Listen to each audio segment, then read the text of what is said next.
आरती एक अच्छी और सीधे घर की लड़की थी।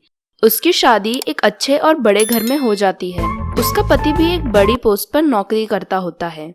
शादी से पहले तो आरती एकदम स्लिम होती है, लेकिन शादी के बाद उसका वेट बहुत ज्यादा बढ़ जाता है।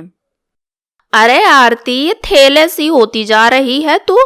तुझे क्या जरा भी चिंता नहीं है तेरे शरीर की? इतनी कम उम्र में इतना ज्यादा वजन बढ़ा लिया है तूने। हाँ, तो वजन मेरा बढ़ा है ना, इससे आपको क्या तकलीफ है? आप मेरे या मेरे वजन की चिंता मत करिए। अरे मोहल्ले में और भी बहुएं हैं, कईयों की तो शादी तुझसे भी पहले हो रखी है। सबसे ज्यादा मोटी तो लेकिन तू ही लगती है। जरा अपने शरीर पर भी ध्यान दिया कर बेटा। ओफो, रूम से बाहर निकलते ही आपके भाषण शुरू हो जाते हैं। इससे अच्छा तो मैं मेरे रूम में ही बैठती हूँ। आरती को बिल्कुल पसंद नहीं आता था कि उसकी सास उससे इस तरह बात करती थी।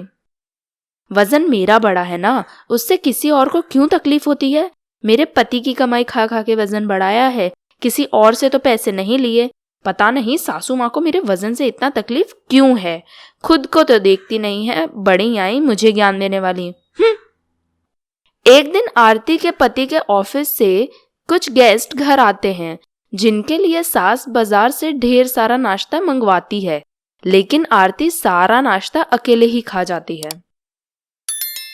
ये क्या मिस्टर गुप्ता, आपने क्या यहाँ हमारी इंसल्ट करने के लिए हमें बुलाया था? चलिए सर, यहाँ से चलते हैं। पहले तो मिस्टर गुप्ता ने हमें खाने पर बुलाया, फिर सारा खाना इनके घर के ही लोग खा गए। ऐसा कहकर वो लोग वहाँ से गुस्सा होकर चले जाते हैं। आरती, ये क्या बदतमीजी थी? सारा खाना तुम अकेले ही खा गई, मेहमानों के लिए तक तुमने कुछ नहीं छोड़ा। कब से मुझे भूख लगी थी तो खाना देखकर मुझसे कंट्रोल नहीं हुआ, तो खा लिया जी। अरे पर ये तो देखो कि घर में मेहमान आए हैं, तब तो कम से कम खुद के खाने की आदत को कंट्रोल में रखो।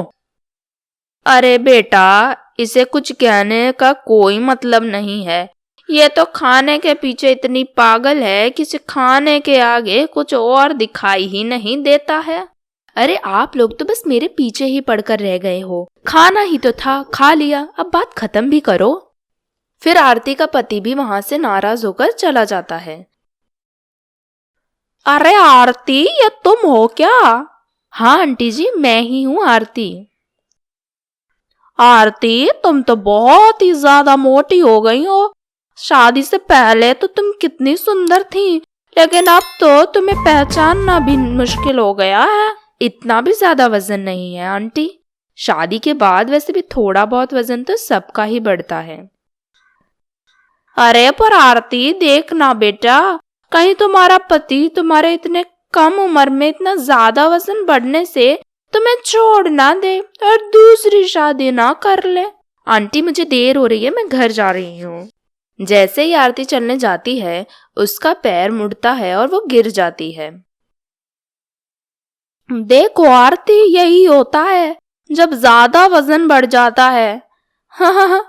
अभी भी टाइम है, अपने वजन को कंट्रोल में कर लो, वरना लाइफ टाइम यूं ही प्रॉब्लम ही रहेगी तुम्हें। आरती दुखी होकर घर आ जाती है। तब उसका पति घर पर नहीं होता। फिर वो अपनी सास से पूछती है, माँ जी ये कहाँ है? पूरा घर देख लिया, कहीं दिख ही नहीं रहे हैं। बहू, उसे ऑफिस के काम से अमेरिका जाना था, इमरजेंसी थी तो जल्दी जल्दी घर आया और सामान पैक किया और चला गया। अब 1 महीने बाद वापस आएगा। क्या 1 महीने बाद? और मुझे बताए बिना चले गए? आरती सारी ही बातों को फिर से याद करती है और फैसला करती है कि वो अब अपने पति के आने तक अपना वजन कम कर लेगी। उसके लिए वो डाइटिंग और एक्सरसाइज भी शुरू कर देती है।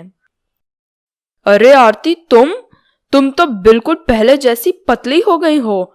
तुमने इतना सारा वजन कैसे कम किया? हाँ, कहिए, लग रही हूँ ना एकदम सुंदर और स्लिम एंड ट्रिम भी। क्यों माँ जी, आप भी कुछ कहिए अपनी बहू की तारीफ में। अरे वाह आरती, तू तो बहुत पतली हो गई है बेटा। तूने इतना सारा वजन कम कर लिया, मैं तो बहुत खुश हूँ बेटा इस बात से। अब बस मैं अपना आप दोनों से शरीर माफी यूं ही मांगना बनाए चाहती रखना। हूँ। मैंने अपना वजन इतनी कम उम्र में इतना ज्यादा बढ़ा लिया था और आप दोनों के बार बार समझाने पर मैं गुस्सा हो जाती थी। लेकिन अब मुझे समझ आ गया है कि आप लोग दोनों मेरे ही भले के लिए कह रहे थे और गलती मेरी ही है, मुझे ही समझना चाहिए था। तो क्या आप दोनों मुझे माफ कर सकते हैं?